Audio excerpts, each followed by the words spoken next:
Welcome. I am Brown Girl Interrupting, and this is Pain to Power Leading with Love. And I am so excited to have you here today and to be joining us this evening. Um, we are going to be talking to some really amazing folks today about pain to power and how they are leading with love. And before we do, yo, what's up, Steph Cut Jokes? Great to have you here. Welcome to the Ranters Union family. And I have to say, salute to, of course, the show is in association with Ranters Union and Better Minds Interrupting. And I just want to start us off with some thoughts on pain and power. And it's a quick quote, but I've just been thinking about this idea: is the wound is the place where the light enters you. And it's by Rumi. And for me, it's just this idea that in this healing journey and in trying to figure out how to find our peace and our love within ourselves, we have to keep shining the light on those wounds to heal them. And so thank you for joining us to continue the journey of healing, to continue the journey of learning and growing and building community. And I am so excited because tonight we have the team that has co founded Small Wooden Box Concert Series, SWB. And welcome to Adila, Jamin, and Kareem. Welcome.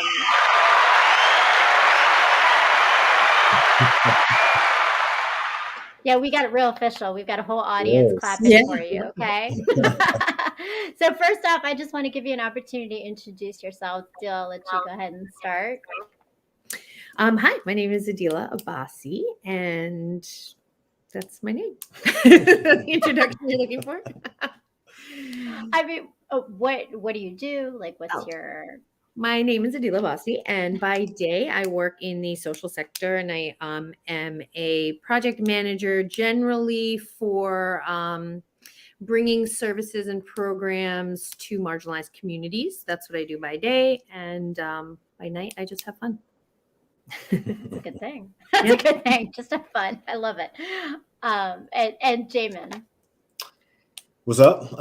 Jamin Johnson. I have been a retail manager for quite some time, but also a designer of my own textile brand, and also host for an event space that I rent out for a number of different events. Photo shoots, video shoots, podcasts, dinners, kind of whatever you may need a space for. So, and you'll end up hearing more about that as we talk about the concert series. Yeah, very nice. Thank you. And Reem? Hey, my name is Kareem Karifa. I work in concerts and events. I've been in that industry now for about almost 20 years now, in the live music industry. And I'm an assistant general manager of a local venue, and I help manage a few of the venues that the company operates here in DC. I'm also an artist, a writer, and just enjoy the arts in particular and working with fantastic people to bring the arts to more of the community. Awesome. Well, thank you. And Can I add one thing? I'm also a mother of two. I think that's important. Yes, that's very that is important. That's really important. That's really important. And what I love, and I think this is what this show is that it's the idea that clearly we are all one thing and then many other things too, right? Like, so you are all creatives and you're finding your space for that creative energy to flow and having fun at night, like Adila said, and to make it happen, which is awesome. And so I invited you here because I have attended one of the concert series at SWB, and it was amazing. And what I felt was that, you created this amazing space that is community and connection, and it connects music to people and stories. And so I wanted to invite you here as a team to showcase a little bit more about what Small Wooden Box Concerts is and what you've created and the story behind it.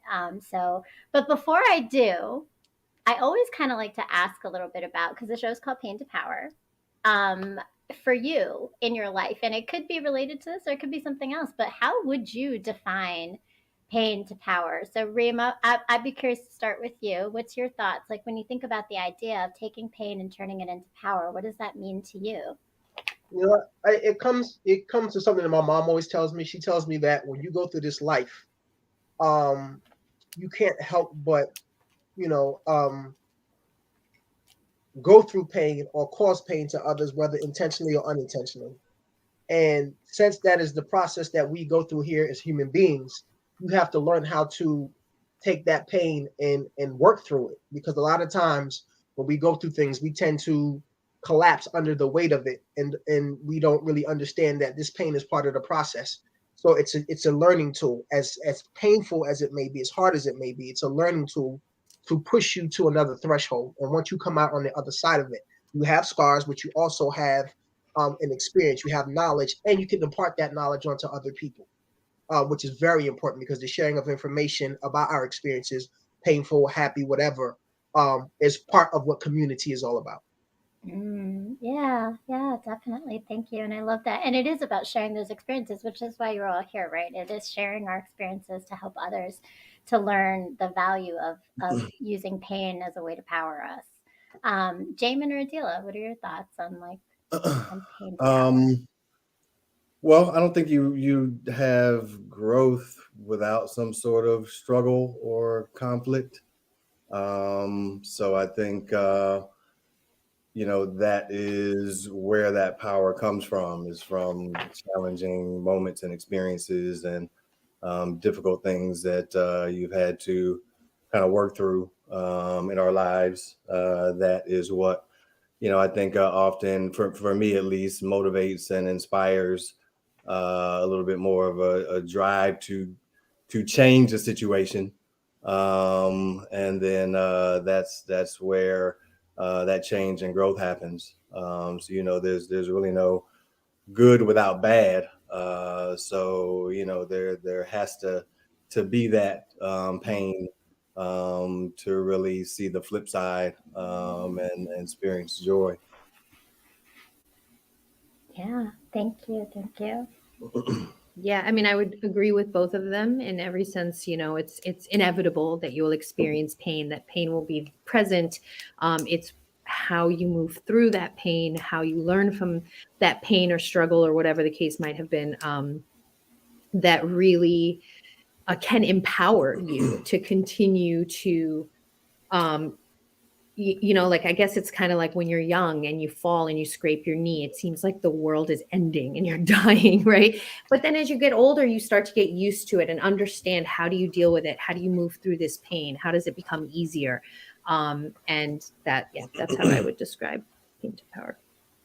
Yeah, thank you. And so, I mean, and again, part of why I asked you here is because a lot of what this creation of SWB was kind of this idea of pain to power, because we were in a really tough moment in our whole society, right, at the start of SWB concert series. And so, Adila, can you tell us a little bit of background just of how this all came to be? Because it all started really in COVID, right?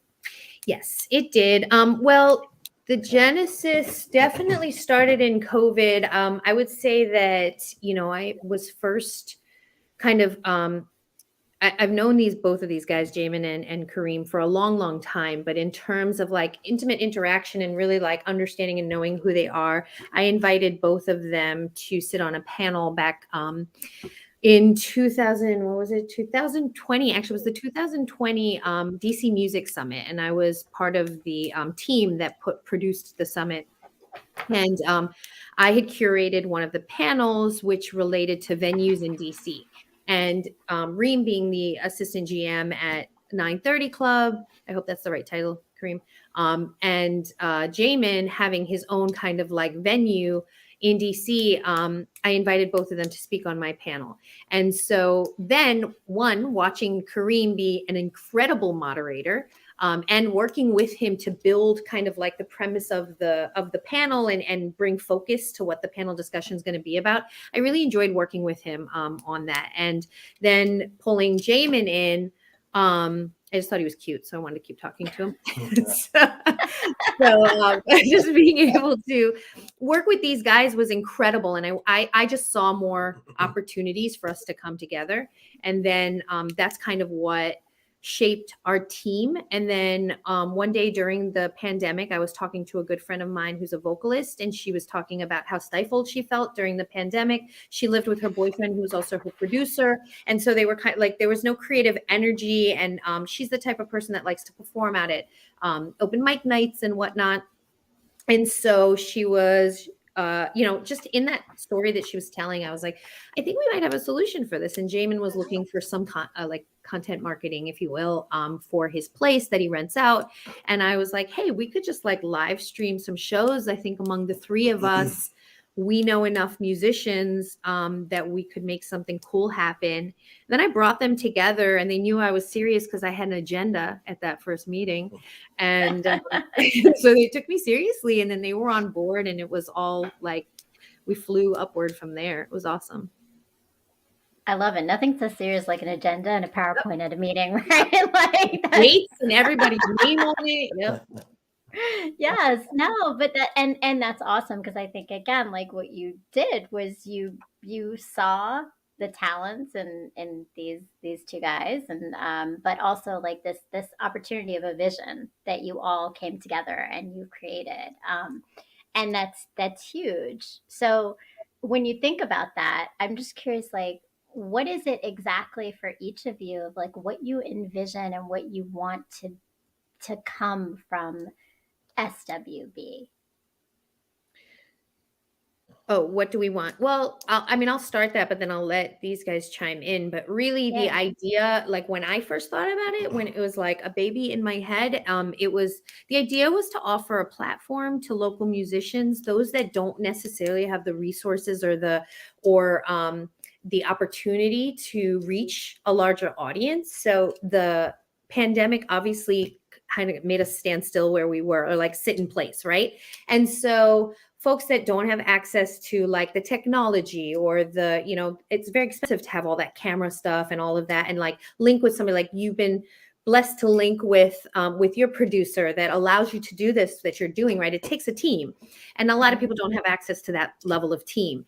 And so somehow it came together beautifully. I mean, I think the three of us all have connections, personality that really draw people in, and the opportunity, the abundance of contacts. And it all just came together really well. And so part of it was offering folks that don't have access to an opportunity to live stream their music and not have to put a halt on the creativity that they're producing. And Jamin and Reem, did you want to add anything? Like when we first started it, honestly, I'm not sure what I fully wanted from it, aside from having the experience and then bringing some attention to my space,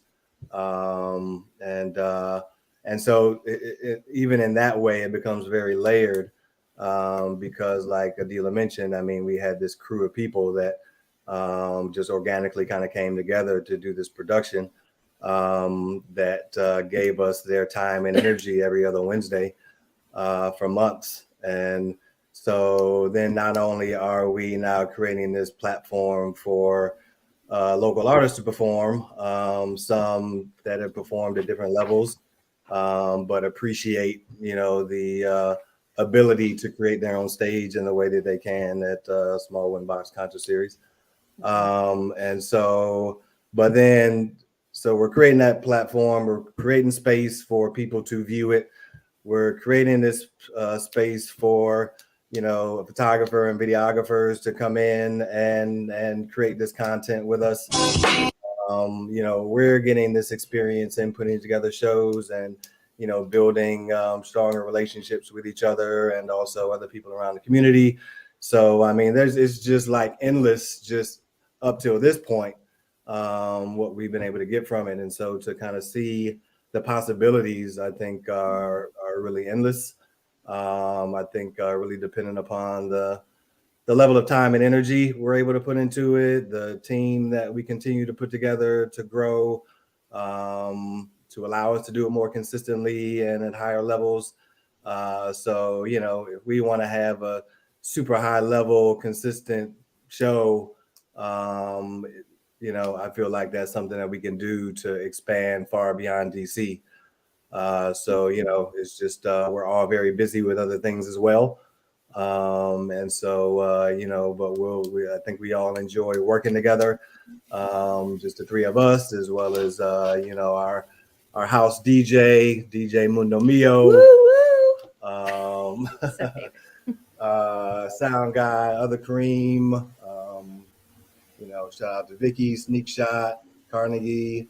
Yeah, and he mentioned, sorry, I want to shout out to Crate for Everything and to Jamil Jasonic. Like they helped us at the beginning, when we were nothing. They came out and helped us, and yeah, shout out. I'm glad you did that. No, that's awesome. I think it's just exciting to think about what the possibilities could be. So just kind of leaving ourselves open to what that is, and as long as we continue to stay on the same page, we'll keep moving forward and working to make it better.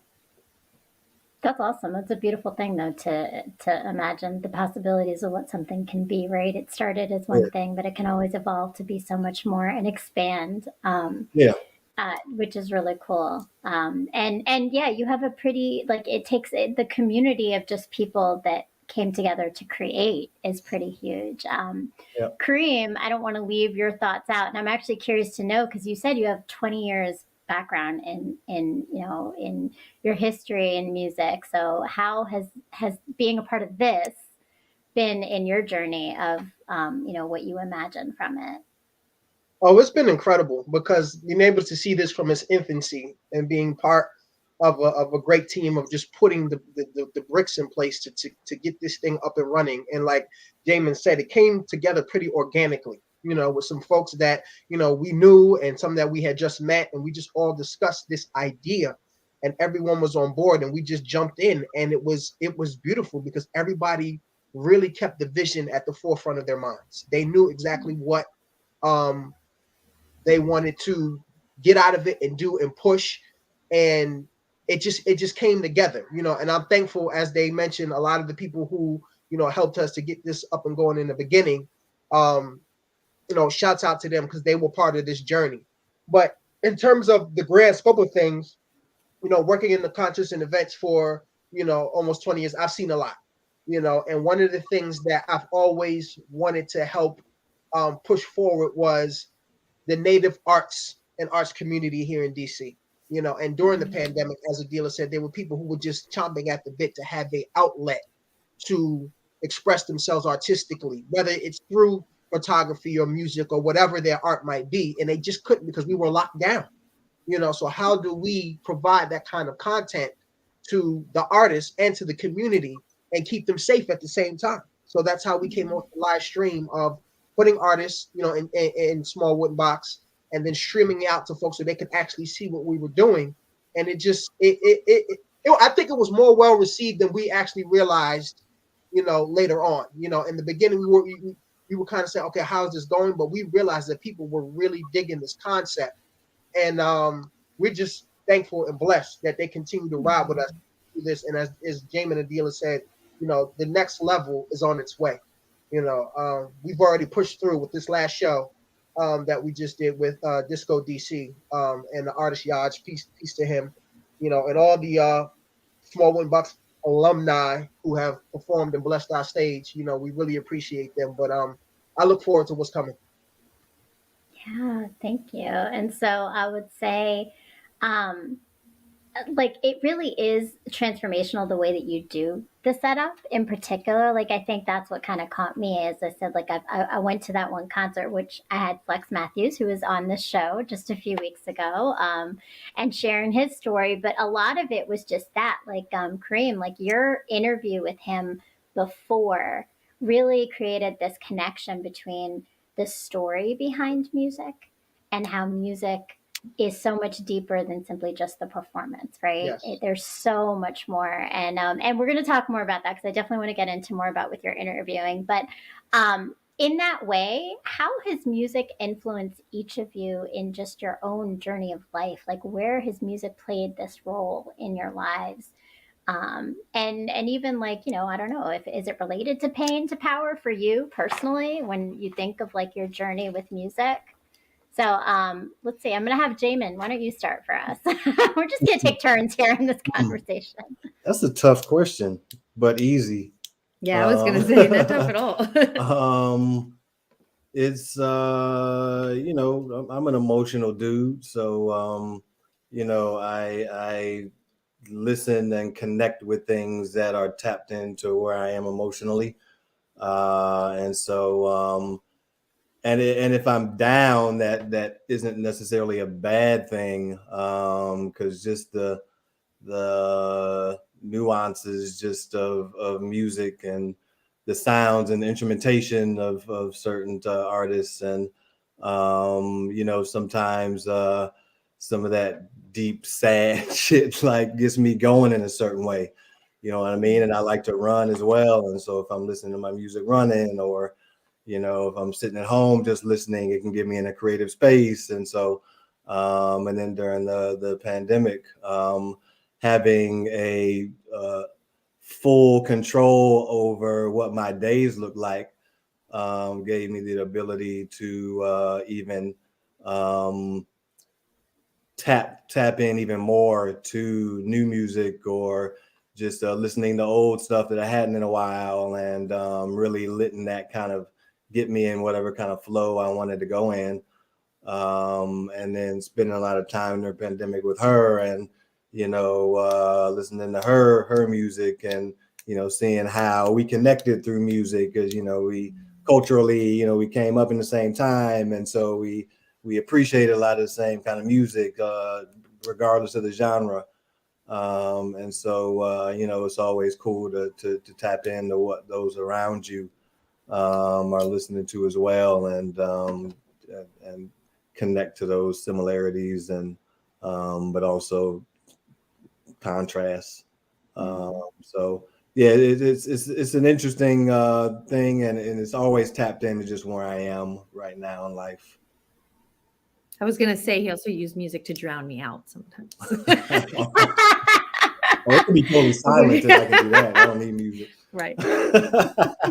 Anyway, I was gonna say, I don't know if anybody the audience out there knows, but Maria and I go way back. And Maria, I know you know and you remember being a headbanger, and like, heavy metal, but we would also we were, on the cusp of being like somewhat religious and like negotiating that. I mean, I think that was like the beginning of me having to understand the power of music and like what it means to me, and that it can move, and it's so fluid, and it can go from like a spiritual place to a fun place to or I just want to dance all night type of place, or like, it just takes you through so many emotions, and it like holds your hand no matter how you're feeling, no matter what you're feeling.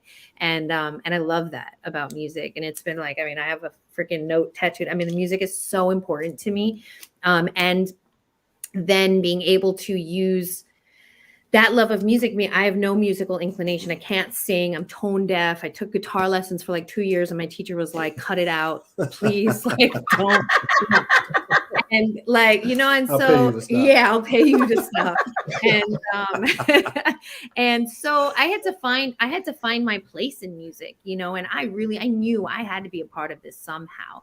And so doing something like this, and kind of always being on the administrative side of it, or like the production side of it, has been so fruitful for me and impactful in my life, and being able to support those that do get on stage every day, and know that, there are gaps in what their capabilities are, and I can fill those gaps. And so it's just really taken this whole kind of, it's taken over my life in a certain way, and in a really positive way. That's awesome, right? Because it's it's your outlet though too. And I have to say, yes. So Adila and I, for those of you the audience doesn't know, but yes, we've known each other since we were 10. And it's funny that you just said that, because I literally was just telling someone a story today about our headbanging days. It's been a while. It's been a minute, but Adila was probably a lot of inspiration for music for me growing up. So I love Oh, Living You Say with Metallica. You I would go was Metallica. better. Sorry. Metallica, of course, right? Or I did like Megadeth. the coordinated, synchronized headbanging of Megadeth, though. If anybody's a Megadeth fan, they would like choreograph their headbanging, which is awesome. Anyway, good. So and no, so and thanks to the Renters Union, I saw a lot of people pulling up. But I think for me, right, it's always this beautiful thing to watch people that you know or even that you don't know finding their voice and their space in a place that they're passionate about, right? That's what this is for me. It's my passion. I don't know if that means I like pain or power, but it's all my passion. So, Same. but Balance. Amazing. there's a balance. There's a balance. So, Reem, so obviously, like saving the best for last here, but music has been your life really deeply, right? As a musician, Yes. particularly. So, Yeah. what is your I connection can't and remember a love time where there wasn't music. Like, my mom said that I actually learned to walk dancing. So, and I can remember particular songs that she was playing in the house growing up. I'm the youngest of six, so I got to experience a lot through my siblings because being the youngest and listening to the things that they listen to and watching them, and then, just, finding your own space where, you're scribbling little things and started writing poetry and rhymes and stuff like that as a kid. And, just developing into a full-blown artist. And music has always been, I don't think there's a day goes by that I don't listen to something, whether it's some old school hip hop or R&B or rock or whatever. Music is such an integral part of what I do. It's almost like air. And when I ride on my bike through the city, I have my headphones on and I'm just listening because that's how I clear my mind and just work things out. So music has always been there. It's a constant. It's like a life's blood. So that's why, getting involved in the industry that I'm in, was a no-brainer. Being involved with Jarilla the Crew was a no-brainer. Working with people who have that passion for music and just it's part of their lives as well. It's I can tell this story over and over just watching concerts from, the standpoint of management and watching people fill a room. They're complete strangers. They watch a band take the stage, and in that moment, everyone is on the same page. It's like whatever troubles we brought into the room before we got here, whatever we're going through in life, all of that dissipates once the curtain goes back and the lights come on and the band hits the stage and everybody's performing. The crowd is totally into it, and they're all one under this band of music, and that will never change. And that's the power of music. It's just so universal, and you can't knock that. It's just beautiful. So music is everything. And I think that the like in the deals experience, you can share that your favorite songs with people, and inspire someone else, and they can share something with you. Working in this industry, I've heard music that I probably would have never listened to had I not worked in live music. And being exposed to things more than just what I knew, and finding out other genres of music and things that I wouldn't have necessarily listened to. Like, oh, I actually like this, and going down that rabbit hole of discovery. So music is everything. Oh, can I add to that, Reem? Yes. Because one of my favorite parts of like after the show when we like usher everyone out and then the crew sits back, we take our shoes off, we get on the couch and we all just start like, I love it. We just like, it's not necessarily a battle, but we will watch Kareem, the other Kareem, our sound guy, and Mundo Mio, our DJ, go back and forth and like battle songs, like just kind of get up on the turntables and just keep playing because they're both DJs. And so they'll just play all this music and it's dope stuff. And then we'll like sit around the computer and we'll go down these rabbit holes of talking about bands, right? And like we'll go in, and that's actually how we celebrated our 1-year anniversary, by doing an actual DJ battle between the two of them, Kareem and Mundo Mio. And that was so much fun. And I love that part about it because we're all kind of heads in a way, and like we just will like introduce each other to good stuff, and it just, I think it bonds us even more, right? Yes, Yeah, definitely. that's awesome. So we have some questions in the chat, and I know we have some different ones coming up here. Living a Share Reviews wants to know, can we get everyone's top 5 bands or artists? Because it sounds like and I have to say Ooh.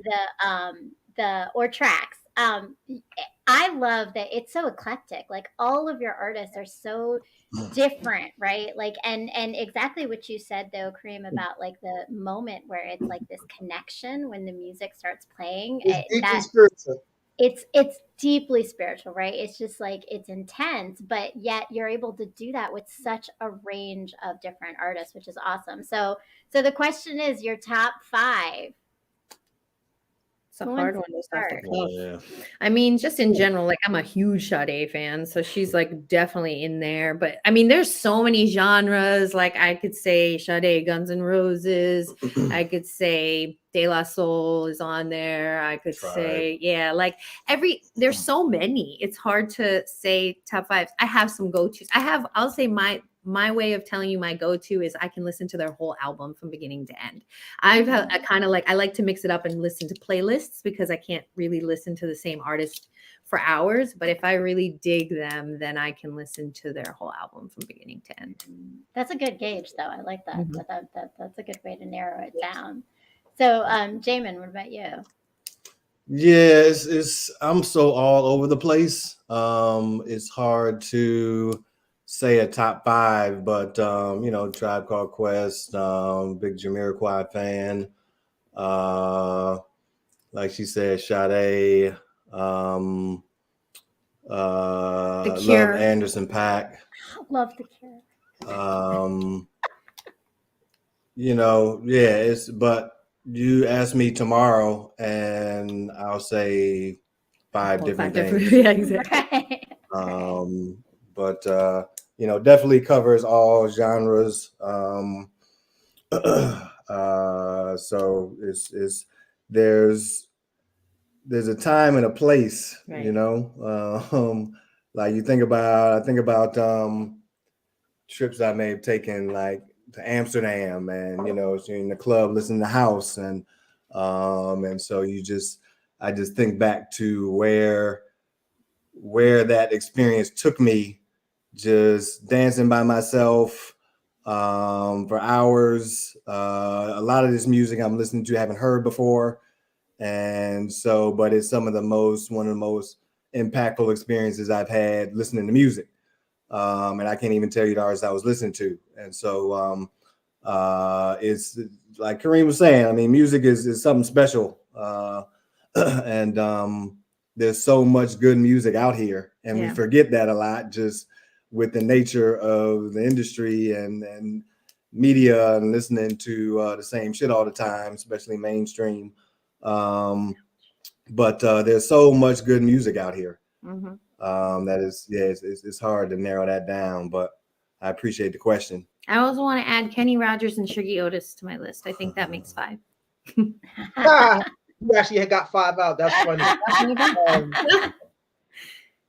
I would say, like Jamin says, it depends on the day. Like, yesterday I was listening to an artist name that I actually got, from just being at home, listening to what my siblings and my mom listen to, called Randy Crawford. And she has a rendition of John Lennon's Imagine that is incredible. Like, I remember hearing it as a kid. And the funny story was I got so accustomed to hearing her version of it that when I finally heard John Lennon's version, I asked my mom, I was like, Mom, who's this white man singing that lady's song?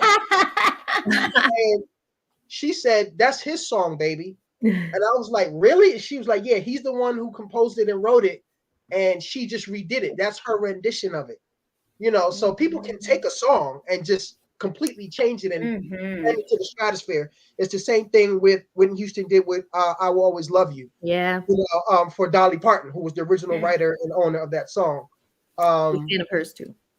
And and then, I'm a big Nas head. Like, if I listen to hip hop, I want somebody that's going to make me think a lot of the times and just listen to how they put words together. And as an artist myself, you want to be clever and introspective about. I think any artist that can really communicate their feelings, their emotions, and their ideas effectively, they will always be a great artist. and so any given day I can listen to something different. You know, it is. I might just throw everything on random, and just all kind of stuff will come on, and I'll just listen to it. You know, what I've been trying to do more so now is listen to a lot of the newer artists, like the newer R&B, because I'm such an old school '90s R&B head. So, like James said, there's a lot of incredible music out here, and a lot of the newer R&B artists are just, you know, paving the way for a whole new, you know, just paradigm of R&B and music that I'm trying to dive into that, so I become more familiar with them as well, because there's a lot out here. Nice, nice. My Yeah. man And said something about reggae. I saw him. I got to throw Steel Pulse in there. Yes, Still Pulse is a big Wow. one, big one. I've been All listening right, to yeah. So Lucky Dube too. Yeah. Yeah. you know what, and I love it because I think I like the idea that it changes daily too, right? I think that it just proves that it truly is fluid, right? Like music is fluid. The experience, that transcendence of listening to it is like intense and spiritual. And we definitely have a lot of music heads in the audience also, and you can see everyone is hyped up. So thank you to the Ranchers Union. I want to take a moment and just take some of these comments, and then I know we're going to share a commercial real quick, but we want to look at these comments because I see the Ranchers Union is heavy and all of our fam. So Shan P, this newer R&B be putting me to sleep like it's missing something like experience. Thanks, Shan P, for pulling up. Yeah, and Redemption, Metallica, the one was my jam. Yes, Metallica for sure. And The Cure. See, I said Cure. Yes, of course, right? Classic. And Adila, I think you were the first person who took me to the concert. The Cure. That might have been the first concert I even attended. Was The Cure with you? Yes. Was dope. That was good. It's concert. amazing. Yes, yes, and Randy Crawford is dope. So you definitely impressed Ishay with all of your different interests. Everybody's finding some alignment here, and I love it. So before we move on to, because I got some questions for Kareem and I got some questions for y'all in just a second. But before we do, in addition to the podcast, I am a writer also, and I know Kareem, you mentioned you're a writer. I'm a writer. I'm a blogger. I write about my story of pain to power and healing, and I did actually just recently post something. So before I tell a little bit about that, we're going to check out a commercial to talk a little bit more about my other ways of expressing that creativity. Right. Hi, my name is Maria, but you are soon going to know me as Brown Girl Interrupting.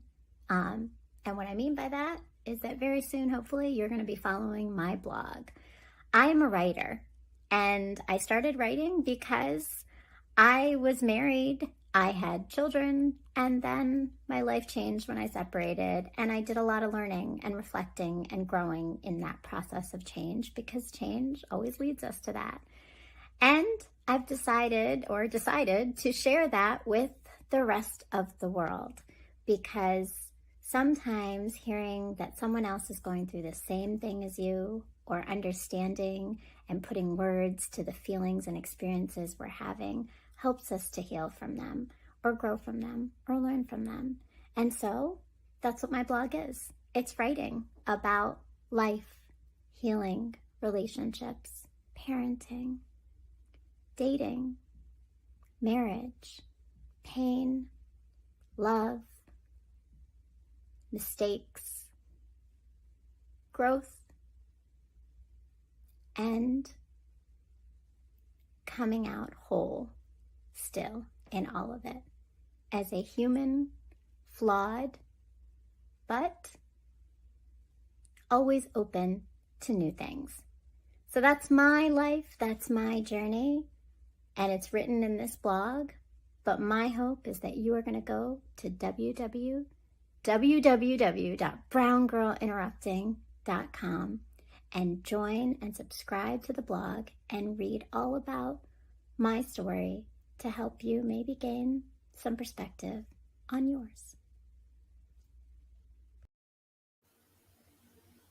So if you haven't done it yet, go subscribe to the blog. Make sure you put your email in so you get some recent posts. I actually just recently posted something called I'm No Superwoman, and it's all about just taking care of women who are doing it all, kind of like Adila mentioned, right? We're moms and we're working and we've got creatives, and it's really the story of how do we need to heal in stop being superwoman and start being cared for and being vulnerable. So go and read the post. Definitely like, comment, share, and pass it along. And so Kareem, you kind of flip the tables a little bit here in where you are entering this in SWB with being an interviewer versus being on the stage, right, as a performer. So I am curious to know. Obviously, we flipped the tables here. Like I'm interviewing you. I'm a little bit newer to this process. I'm going to say I've watched you interview, and you are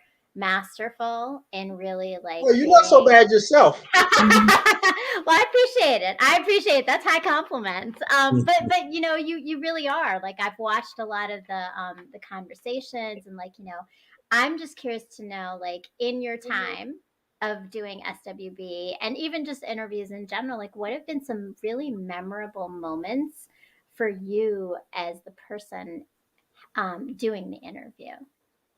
One of the questions I like to start off with the artist is just the beginning of their journey, because as you mentioned earlier, being an artist and doing art, whether it's painting or photography, it's more than just actually doing the action of being on stage. There is a story behind it, and I always want to connect to that person's journey, and how it began initially, because it will tell you so much about how they arrived to where they are now. And to me, it's always incredible just to hear an artist talk about when they first discovered they can sing, or they were taking, piano lessons, or, they were playing around in the bathroom and they discovered they had perfect pitch, or whatever it was that led them to open up their artist spirit, and pursue, their craft, is very, very important, because that story is always central to how they evolve and become, the artist that they're becoming. So that's always a pleasure. Any artist I talk to, I always try to start off with that, because I want to know the origins, how you started off your life, your childhood. All of it is very important.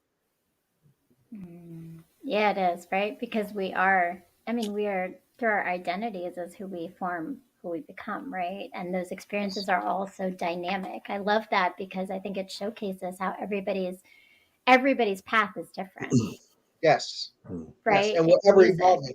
Right. Yeah, yeah. Have you seen like particular themes of like with individuals that you've interviewed that have kind of taken that pain piece and turned it into music? Like how Oh, often? definitely. I mean, if you, even if in during the interview, if they're not particularly talking about, and I'll bring up one of the last artists we did. We did him at the Swing Box twice. Yaj. He's very, very keen in connecting emotionally to his experiences and channeling that through his music. Like he'll tell you, I wrote this song because I had a breakup, or I had whatever it is.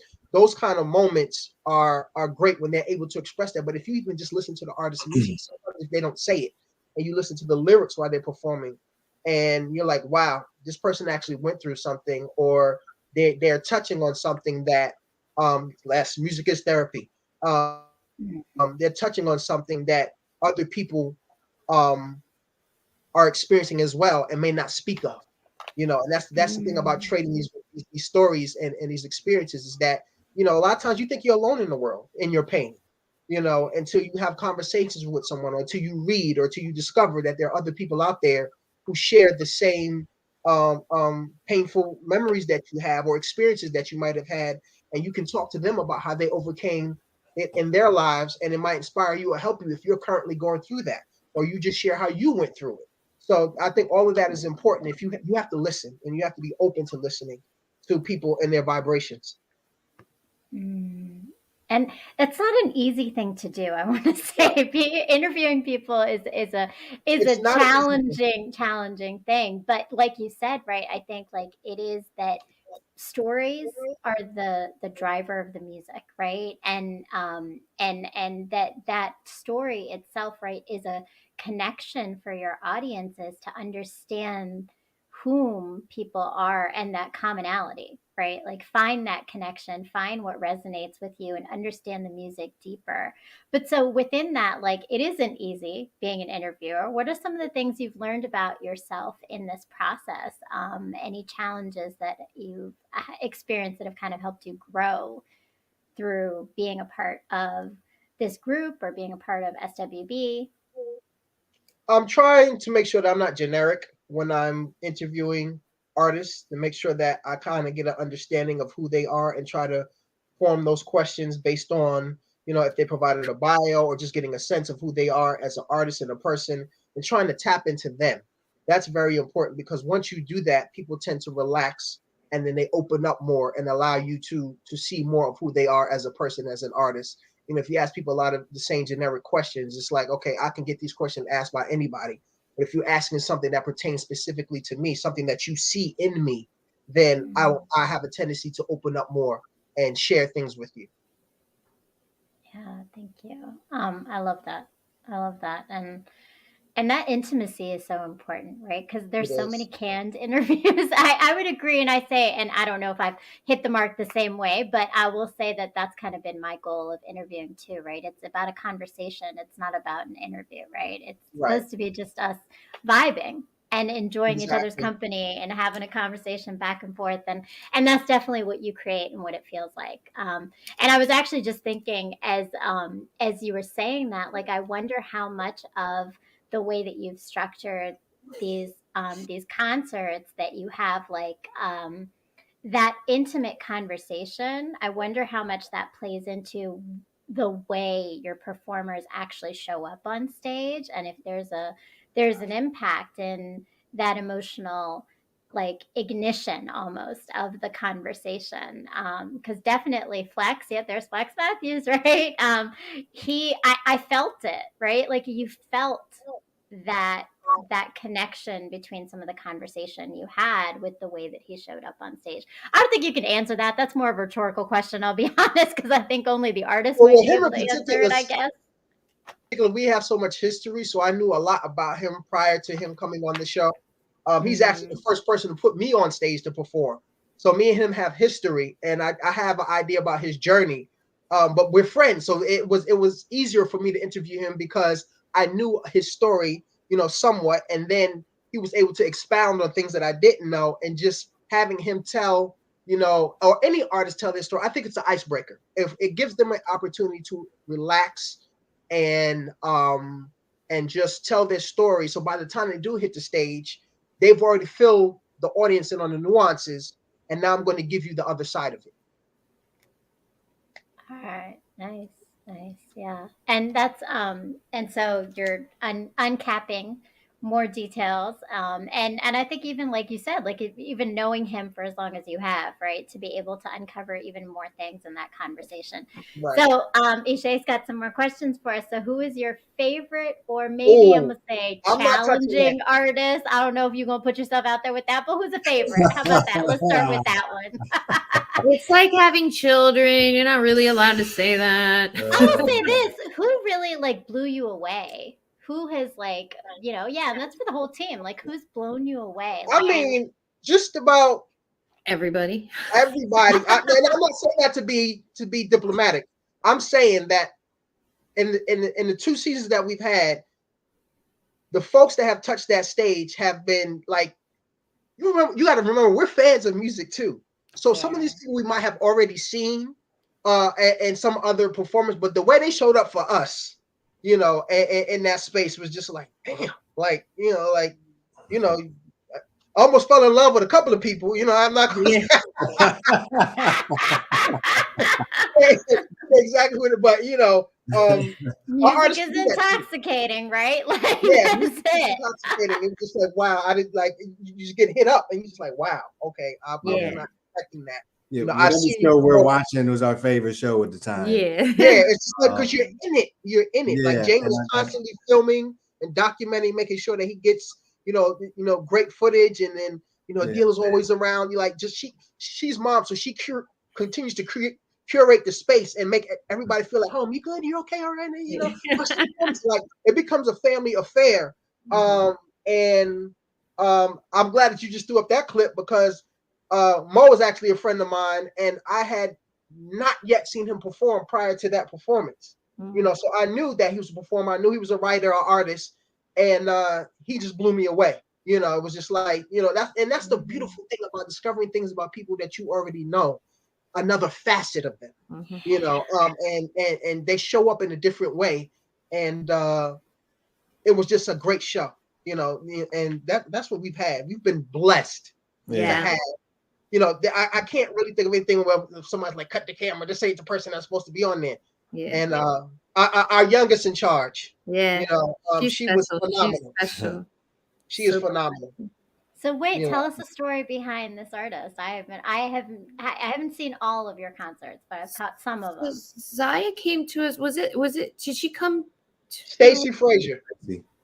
Through Stacy, that's Yeah. right. Because he was Stacy. Shout out to Stacy. Yes. Right. He was one of our camera guys, and he knew her because he did this thing called the Rap Trade, which I believe he still does. And it was an opportunity. He would just work with local artists or whatever. And he was like, she's really trying to get on, and she's awesome. And she was every bit of dynamic personality, you know,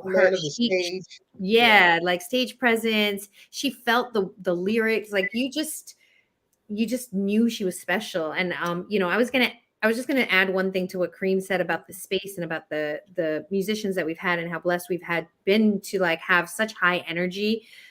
Giving them an opportunity to make the show theirs, like letting them know that this is a blank canvas. This is your opportunity to do anything creative. Like normally when you go to like a venue that's hiring you to do something, you sit in their kind of restrictions.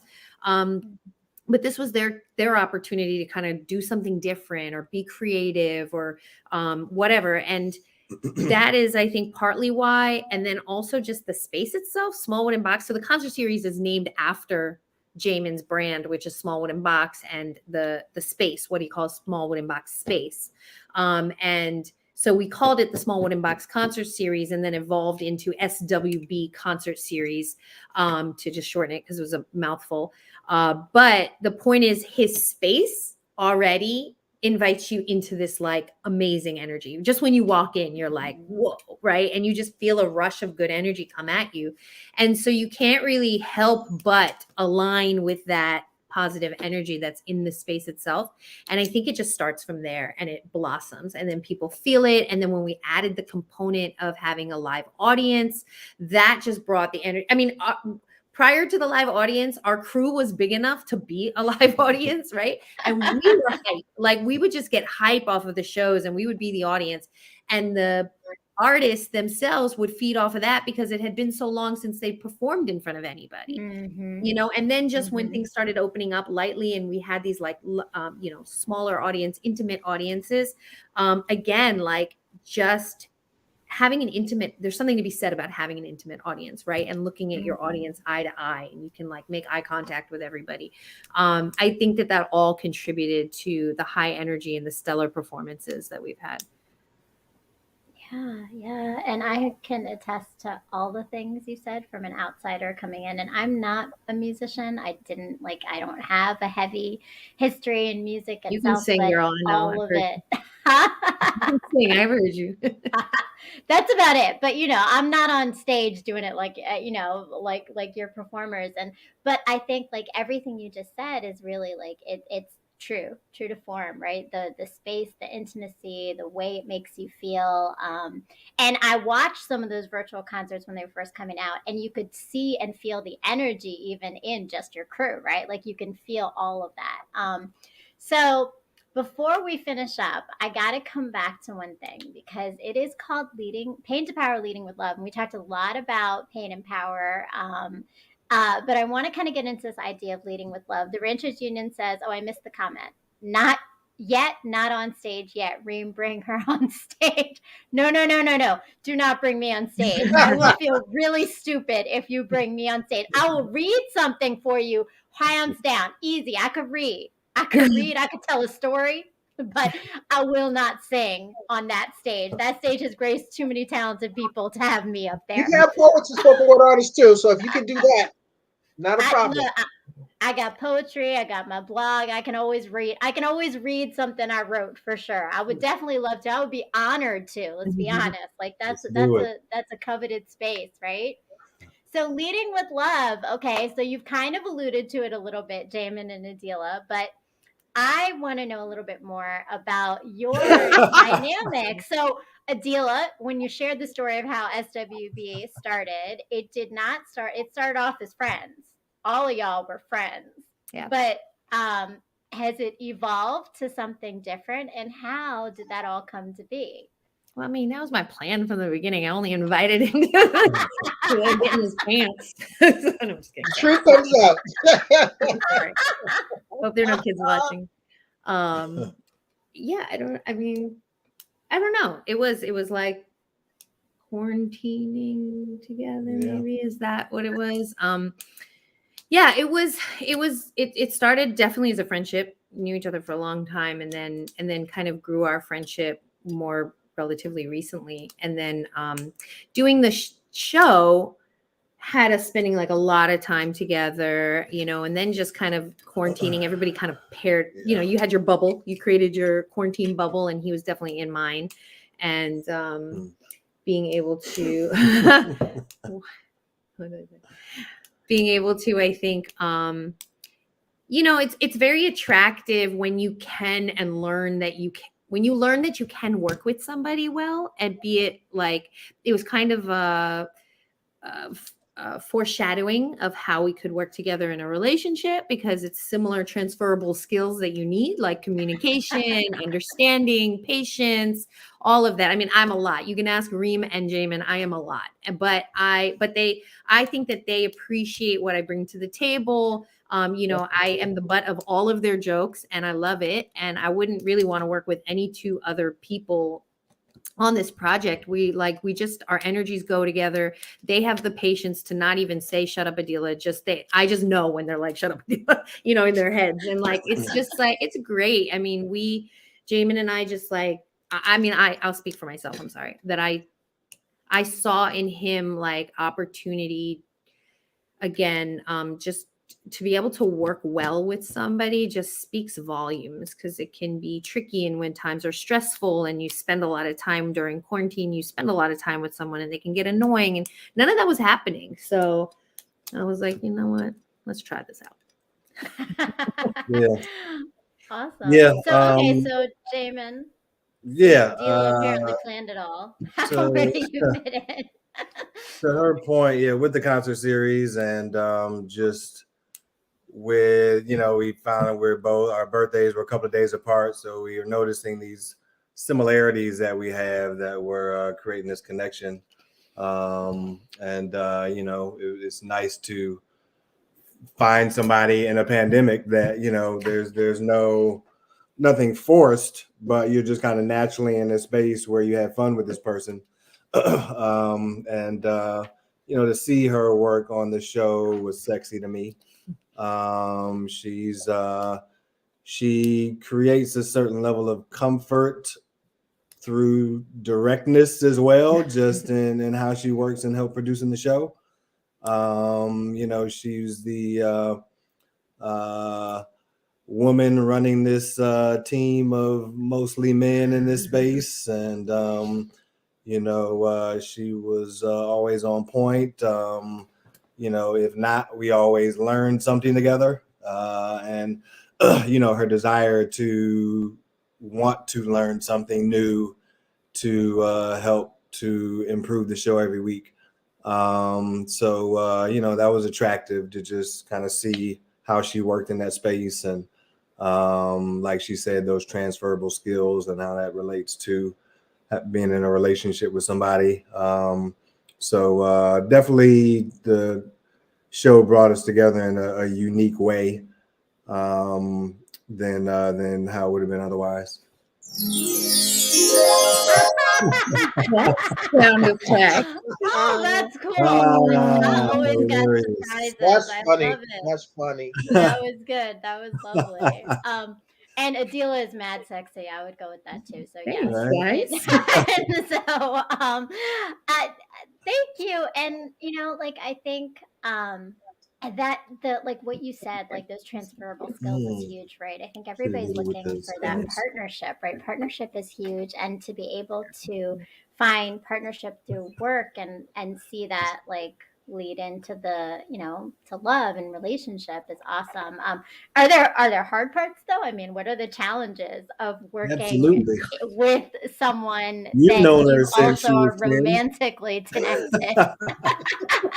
I mean, what have you learned about yourselves maybe in it? Maybe not the challenges. Let's not put y'all out there like that. But what have you learned about yourselves in working with each other on I want to in take this that way? one because I will tell you, no, like honest to God, I know this about myself, but I saw it in a different way working with both of them, and particularly Jamin and how it translates into our relationship. Like I'm hella bossy, right? Like I'm kind of a little bit of a control freak, and this in my mind was like my baby. I had a vision, and I had to learn how to share that vision. And because these are, I mean, I obviously came to them, I approached both of them individually and said, do you want to do this project with me? They already had synergy happening and wanted to eventually do a project together, and they were both like, hell yeah. But I had to, they're very patient with me because I'm like, well, this has to be like this has to be, and they're like, okay, Dila, like take it easy.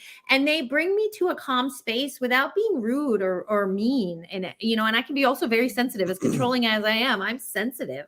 And so I really have appreciated how both of them have handled, I don't want to say putting me in my place in a negative way, but just like creating a pathway for me to be able to be who I am, but kind of putting little like those guardrail things on the side and just being like, just stay here. Don't get too riled up. Don't take this too seriously. Like here's something, that we need to look at, I don't know. I'm not really articulating it as well as I'd like to, but that is huge learning experience for me, and teaching me teaching me a lot. It's just about patience and understanding. And I watch them and how they handle the same. We're all the three in the same situation, and I handle it like, "Rah," and they handle it like real smooth. And I'm like, I watch that. I'm like, I need to do that a little more. And so I appreciate learning that from them. And then translates to our relationship because he's very patient with me in just real life stuff. And I learned from that too. It just brings this calm energy around me, and I need that. It has a lot to do with communication too. Yeah. It's just like we have to do a lot of talking with one another and float ideas and there's really rarely ever disagreements, but just adjustments to ideas and stuff. Yep. And I remember when they both sat me down, I came over to the house one day and they were like, okay, we just got to tell you something real quick. We've been spending a lot of time with each other outside of small wooden box, and we just wanted to let you know the transparency. It's very important. And Right. we had a Mr. B. It really didn't change anything. I was like, okay, cool.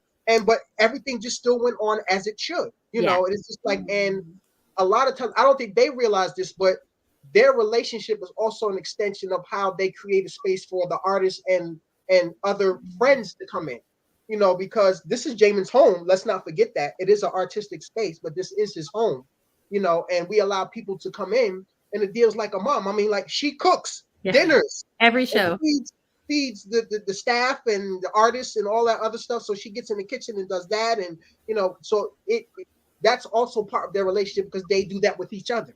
You understand what I'm saying? So they just open it up to their community of friends and artists, and that just speaks more to their relationship and how they function, right. From the outside looking in. Wait, I want to tell a really funny story about that because the reason we had to tell Reem was because we found ourselves having a meeting, and we would usually do it like on a Teams call, and we would all just dial in or whatever. And Jamin and I were at the same house quite frequently, and so we were like calling from 2 different rooms. And call in from 2 different rooms, and we're like, we gotta stop this. I was like, we gotta tell him because it was starting. And you know what? I didn't care. It was just like I work with these 2 people. We have a synergy. We have great energy together, and spending time with them is always a blessing. So whatever incarnation that shows up, I don't care. You know what I'm saying? Like I love them both. So it's just like it just added more to it. I'm like, okay, cool, no problem. Let's keep rocking. So But that's funny. That's funny. Y'all. That's We funny. want the Corey. But that's awesome because I think it doesn't always work like that though. Like it No, doesn't. it So doesn't. often that can become really sticky and like a big challenge, right? Like you said, I think Reem, like the communication piece is huge, right? Like and that Yeah, transparency and transparency like is fine. It's like, and recognizing, I think Jamin and Dealer, for you guys recognizing that it's going to impact the dynamic, right? Like Yeah. and putting that forth is really big, like in terms of working with others. Jamin, what about you? Like, have you learned anything about yourself in this process, like that? Like she said, I have a lot of patience, but I have more patience than I thought I did. No, I'm kidding. I'm kidding. But I often like to remain in a comfortable place. And so as it related to the show, it's easy to just kind of focus on the setup of the space for the show and be like, well, that's my contribution.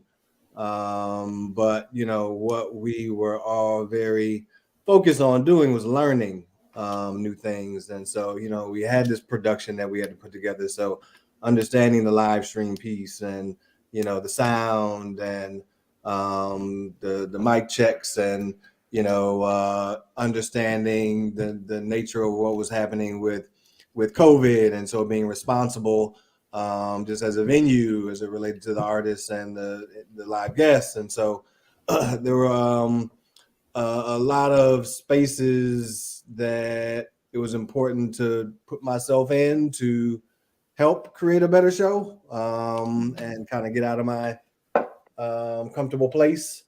And seeing Kareem and Adila operate in that way where they kind of seamlessly moved into these spaces, desiring this ability to learn these new things. And so that inspired me a lot, just seeing them. But, with Adila specifically, just seeing how she was able to operate in that way and multitasking like a champ, and just how that then translates to our relationship and seeing, how even the things that she may do for me or us personally. And so it gave me a unique perspective that, when you see the parallels, you're able to get a better understanding sometimes of some things.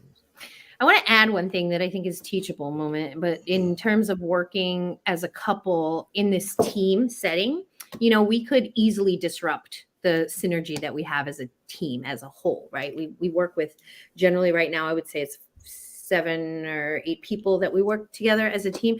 And we could easily break that with some bullshit or drama, excuse my language, but with like drama or bringing our personal life into this setting. So I love that. I mean, there are times that we've like fought right before a show or like whatever, you know what I mean? And then you got to cut it. You got to cut it and you got to get real and you got to be like, this is work that we do. This is our passion, not only the respect for each other and our vision and what we want to put forth, but the respect for our teammates, and like that would be, we would just be ruining like the energy would just come, you would feel it, right? You would feel that energy if we had bad energy between us.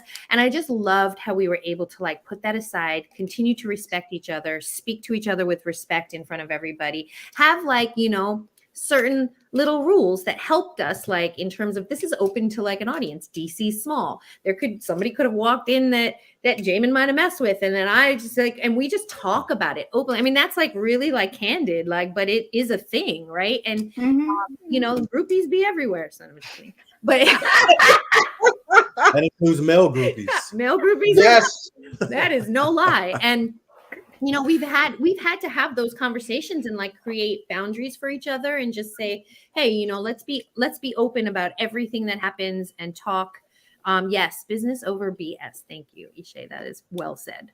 But it is, I really, really appreciated how he was able to do that because that's not easy. No.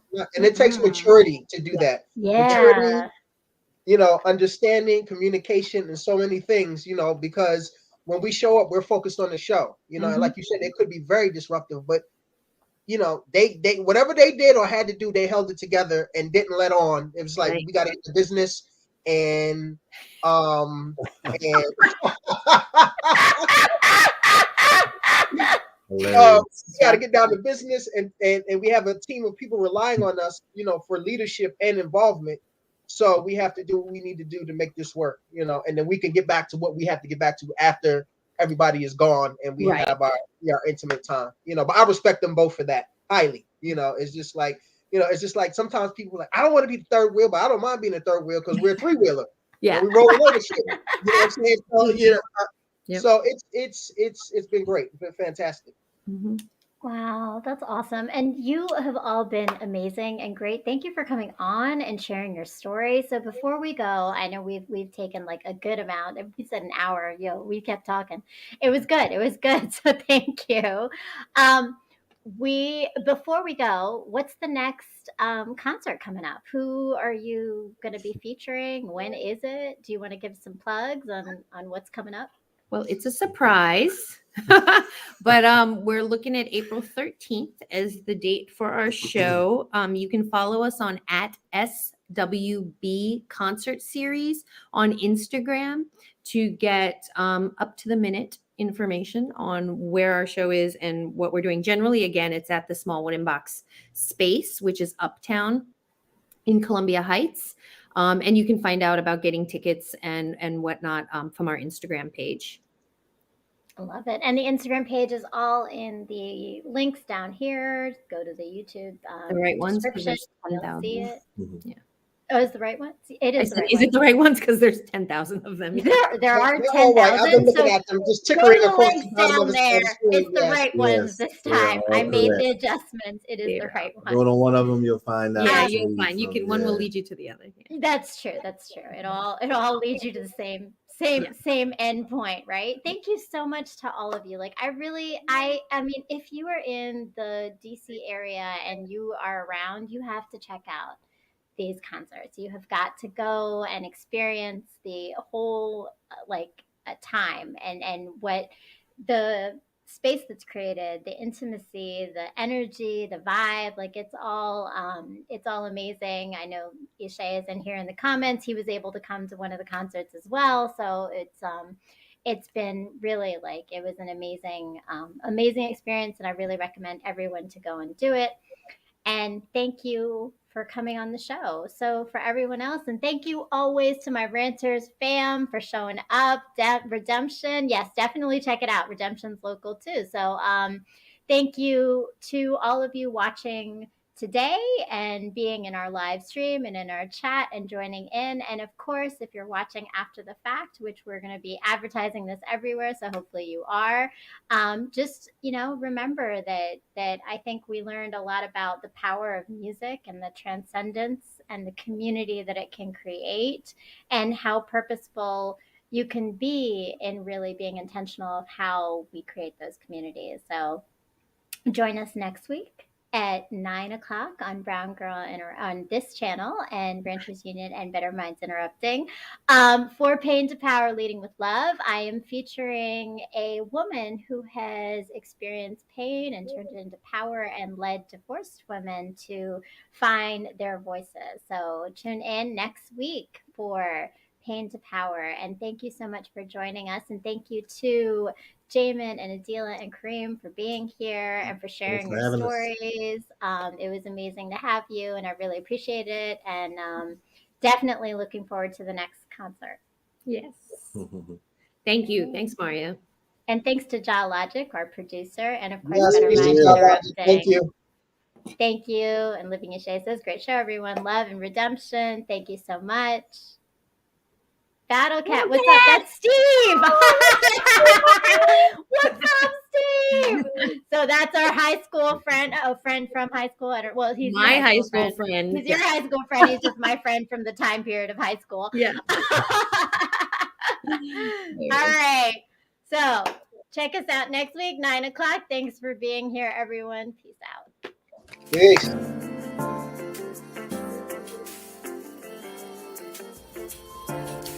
My world has slowly crumbled around me countless times, and every time I rebuild with the pieces I've been given to birth something so transformational and beautiful that no one else knew might exist before it was shown to them.